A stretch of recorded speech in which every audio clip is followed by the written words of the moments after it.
प्रदेश के सियासी भंवर में हिचकोले खाते सपा कांग्रेस के गठबंधन में टेंशन कम होने का नाम नहीं ले रही है। हरियाणा में हार का तमगा लिए कांग्रेस यूपी में सपा के सामने शायद खुलकर अपनी बात कह पाने में नाकाम है। तभी तो पहले कांग्रेस से बिना राय मशवरा किए ही सपा ने 6 सीटों पर अपने प्रत्याशियों की घोषणा कर दी, जिसमें फूलपुर सीट भी शामिल थी, जिस पर कांग्रेस अपनी दावेदारी पेश कर रही थी। लेकिन फूलपुर सीट पर सपा ने मुस्तफा सिद्दीकी को टिकट देकर कांग्रेस के अरमानों पर पानी फेर दिया और गाजियाबाद खैर सीट पर चुनाव लड़ने का ऑफर दे डाला।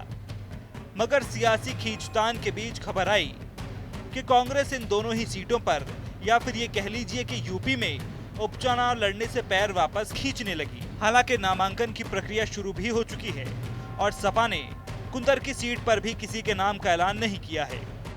मगर गठबंधन में शुरू हुई इस खींचतान के बीच फूलपुर सीट को लेकर भी एक बड़ी खबर सामने आई और वो ये कि फूलपुर सीट पर कांग्रेस चुनाव लड़ सकती है।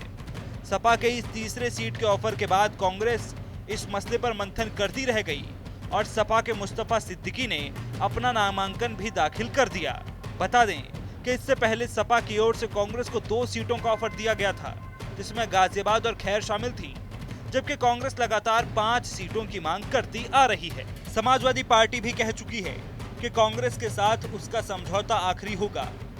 कांग्रेस 2 सीटों खैर गाजियाबाद पर चुनाव लड़े, जबकि बाकी सीटों पर सपा अपने प्रत्याशी उतारेगी। तो वहीं पर्चा भरने के बाद सपा प्रत्याशी सिद्दीकी का कहना है कि उन्हें आला कमान से कोई निर्देश नहीं मिला।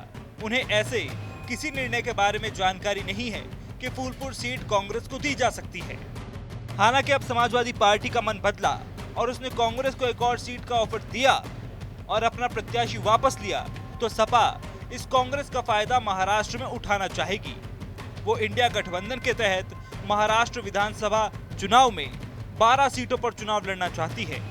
यही वजह है कि सपा यूपी में कांग्रेस को संतुष्ट करने के बाद महाराष्ट्र में तवज्जो चाहती है। मगर बड़ा सवाल यह है कि जब मायावती, ओवैसी जैसे सियासी धुरंधर अकेले ही सियासी लड़ाई में कूद पड़े हैं, तो फिर गठबंधन में एक राय क्यों नहीं बन पा रही है।